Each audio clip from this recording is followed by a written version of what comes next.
بچه‌ها سلام.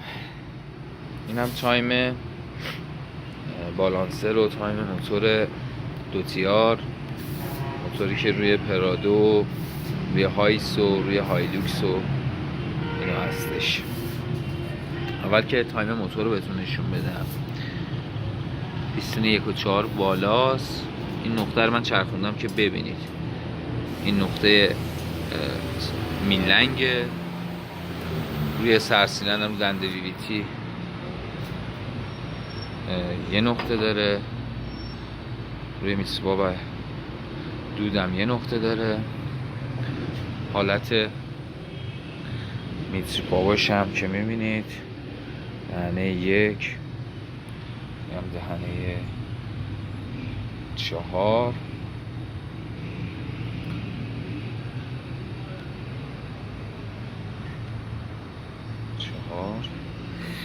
عرضم به حضورتون که میریم سر تایم بالانسرش.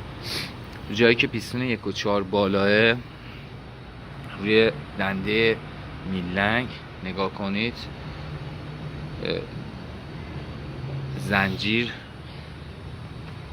2 تا دونش رنگیه، هم از بغل معلومه هم از روبرو. اون میفته بین این دوتا، بین این نقطه. یه دونه از میل بالانسرها نقطه رو این نقطه میفته، دونه زنجیر.